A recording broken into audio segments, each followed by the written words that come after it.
Queridos alunos de Elementos de Ecologia e Evolução, no início do semestre eu apresentei um cronograma de atividades a todos e vocês se dividiram em grupos para apresentarem um seminário, que aconteceria semana que vem, mas esse seminário infelizmente não será possível. Por conta disso, eu farei vídeos curtos, bem sucintos, abrangendo apenas aqueles pontos mais específicos de cada tema, como forma de conteúdo mesmo, a ser direcionado a vocês, e só depois de ministrar todos os temas, aí sim eu vou passar a atividade que vai substituir os seminários. Hoje a gente começa com o grupo 1, com a aula 1, que é ciclo da água. Então vamos lá, espero que entendam, relembrem, é um tema muito tranquilo, qualquer dúvida é só entrar em contato comigo. Um beijo e boa aula! Então, meus queridos, o ciclo da água aborda um tema que é muito rotineiro, né? Ele está presente no nosso dia a dia, a gente consegue tentar centralizar melhor aqui. A gente consegue visualizar com muita facilidade. Então, o que é o ciclo da água? O ciclo da água é essa circulação contínua da água no nosso planeta. Existe hoje uma linha de pesquisadores que acreditam que essa água ela não diminui em quantidade, mas sim o que reduz a sua qualidade. Então, por isso a importância de mantermos sempre a água potável, desperdiçar o mínimo possível para que ela mantenha a qualidade e que seja passível de tratamento. O ciclo da água é também conhecido como ciclo hidrológico. O ciclo da água passa por algumas etapas físicas e químicas, e uma dessas etapas é a evaporação, que vai ter o início com a radiação solar que vai incidir sobre a Terra. Então, esse calor que vem dessa radiação solar vai provocar a evaporação das águas de oceanos, rios, lagos, fontes de água em geral. Então, aqui eu tenho a evaporação da água, vindo dessas fontes de água, né? Fontes d'água, então rios, mares, lagos e etc. E bem como eu tenho também, então aqui a gente vê novamente, ó, a evaporação dessas fontes d'água. Deixa eu mudar a cor desse ponteiro, vou pegar marca-texto, fontes d'água, fontes d'água. Solo, o solo também sofre com a evaporação. Além da evaporação, outro processo é a transpiração ou evapotranspiração, a transpiração pelos animais, evapotranspiração pelas plantas. Então, a transpiração está diretamente relacionada à quantidade de umidade, né? Quantidade de água ali no vapor, assim, em umidade mesmo, que é perdida ali por esses seres vivos. Então, por exemplo, pelas plantas, pelos animais, é perdido pelos poros, por exemplo, né?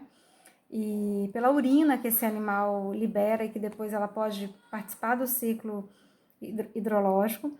E no caso das plantas, as plantas perdem por estruturas chamadas estômatos, às vezes por poros também.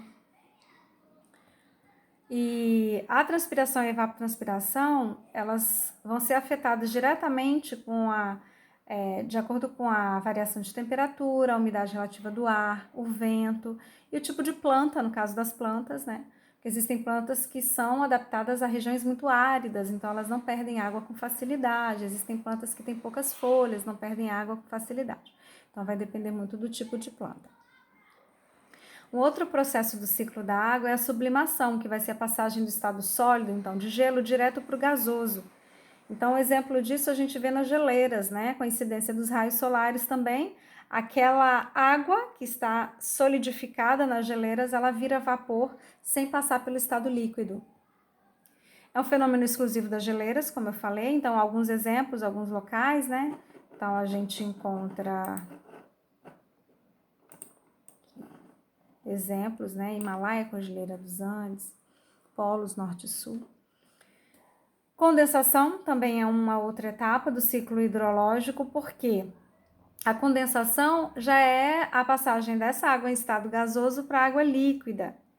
Então, é o vapor, né, de água que se condensa e se transforma se condensa em em quantidade, né, igual quando a gente está tomando um banho quente no banheiro e esse vapor se choca contra a superfície e aí forma aquelas gotículas de água. Então, no caso aqui, forma as nuvens. E essas nuvens, quando muito carregadas, sofrem a precipitação. Essa precipitação, ela pode ser tanto líquida quanto sólida também, né? A gente, às vezes, pensa só em chuva mesmo, em precipitação líquida, né? Então, o que seria a precipitação? A nuvem fica carregada, com essas pequenas gotas, né? Que, em sua totalidade, fica realmente pesado e caem, né? Então, a precipitação ela pode ser em forma de chuva, granizo ou neve. Alguns exemplos. E essa água no ciclo, ela também pode sofrer o escoamento. Esse escoamento ele pode ser superficial ou ele pode se infiltrar. Então, a água que precipita, que cai, né, sobre o planeta, ela pode cair diretamente nos reservatórios de água. Ela pode cair sobre o solo e aí, chegando no solo, ela pode tanto escoar e aí o seu destino final, perdão, acaba sendo também um rio, um lago, um mar, né? E uma outra parte ela se infiltra, indo para os bolsões de água, né? Os chamados reservatórios de água ou aquíferos. Então, aqui a gente vê o escoamento superficial, aqui vê parte infiltrada, né? Indo até para o lençol freático, dependendo da quantidade, né? Dessa chuva e da natureza dessa rocha e desse solo que permite esse escoamento.